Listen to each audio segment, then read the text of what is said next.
لاہور میں 23 مارچ 1940 کو منظور ہونے والی قرارداد نے مسلمانان ہند کو جو حوصلہ دیا اور ان میں جو جوش و ولولہ پیدا کیا، اس نے منزل کی سمت کا تعین کر دیا تھا، جس کے بعد 1946 میں منعقدہ انتخابات نے منظر نامہ ہی بدل کر رکھ دیا۔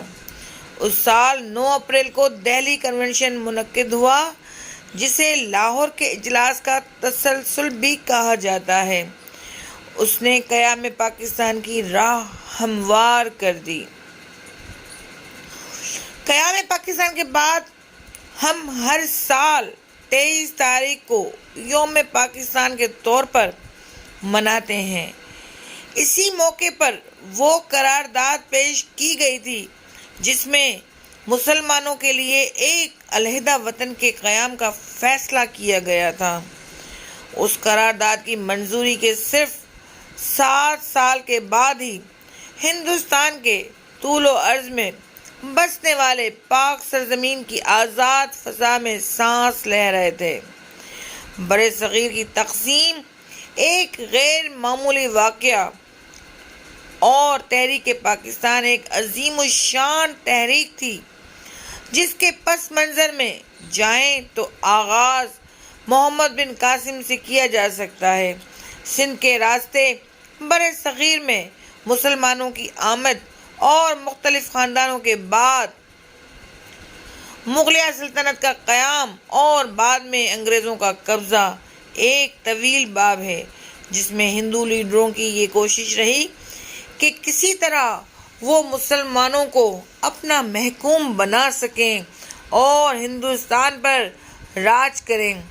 ہندوستان کی تاریخ کا ادنیٰ طالب علم بھی جانتا ہے کہ 1857 کی جنگ آزادی ناکام ہوئی اور انگریزوں کا ملک پر مکمل قبضہ ہو گیا، جس کے نتیجے میں مسلمانوں کی حکومت ختم ہو گئی اور بادشاہ کو گرفتار کر کے جلا وطن کر دیا گیا۔ اس کے بعد مسلمان رہنماؤں نے آزادی کی جدوجہد جاری رکھی اور جدید تعلیم کی طرف توجہ دینے کی تلقین کرتے ہوئے مسلمانوں کو ہندوؤں کی سازشوں سے آگاہ کرتے رہے۔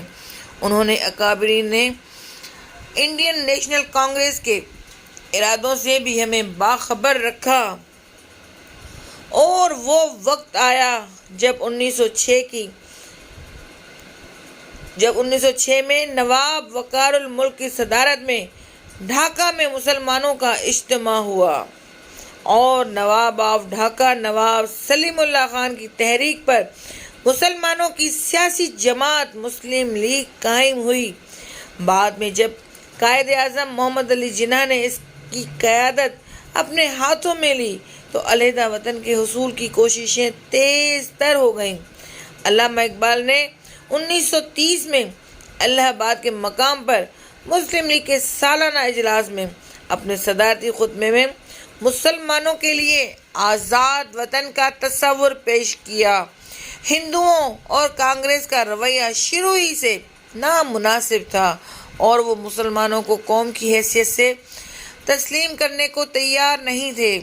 اسی طرح انگریز بھی مسلمانوں کے ساتھ زیادتیاں کر رہے تھے اور ان کے مطالبات تسلیم کرنے کو تیار نہ تھے۔ آخرکار مارچ 1940 میں مسلم لیگ کا اجلاس ہوا، جس کی صدارت قائد اعظم نے کی تو شیر بنگال مولوی فضل الحق کی پیش کردہ قرارداد منظور کر لی گئی، جس میں بر صغیر کے مسلم اکثریتی علاقوں کی بنیاد پر مسلمانوں کے لیے علیحدہ وطن کا مطالبہ کیا گیا تھا۔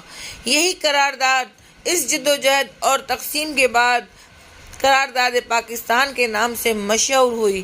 اس قرارداد نے اسلامیہ نے ہند کو تصورات سے نکال کر ان کی منزل کی صورت گیری کر دی تھی۔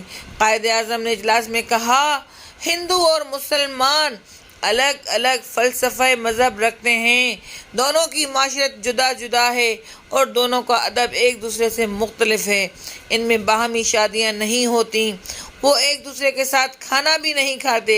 وہ دو الگ تہذیبوں سے تعلق رکھتے ہیں جن کی بنیادیں متضاد تصورات پر قائم ہیں۔ ان کا تصور حیات اور طرز حیات الگ الگ ہے۔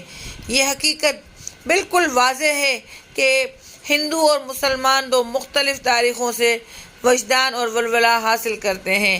ان کا رزمیہ ادب الگ ہے، ان کے مشاہد الگ الگ ہیں اور ان کا تاریخی سرمایہ جدا جدا ہے۔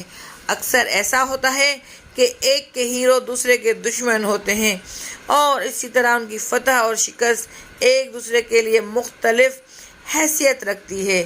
دو ایسی قوموں کو ایک نظام سلطنت میں جمع کر دینا جہاں ایک قوم عددی لحاظ سے اقلیت ہو اور دوسری اکثریت ہو، نہ صرف باہمی مناقشت کو بڑھانے کا بلکہ ایک بالآخر اس نظام کی بربادی کا باعث ہوگا جو ایسے ملک کی حکومت کے لیے وضع کیا جائے گا۔ مسلمان ہر اعتبار سے ایک قوم ہیں اور انہیں ان کا الگ وطن، ان کا اپنا علاقہ اور اپنی حکومت ملنی چاہیے۔ 14 اگست 1947 کو مسلمانوں نے ہندوستان کی آزادی کا وہ سورج طلوع ہوا جس نے انہیں پیارا وطن پاکستان دیا۔ ہم اسی لیے قرارداد پاکستان کا جشن ہر سال مناتے ہیں اور رہتی دنیا تک ہر سال اس موقع پر اپنے رہنماؤں کی سیاسی بصیرت پر انہیں خراج تحسین پیش کرتے رہیں گے۔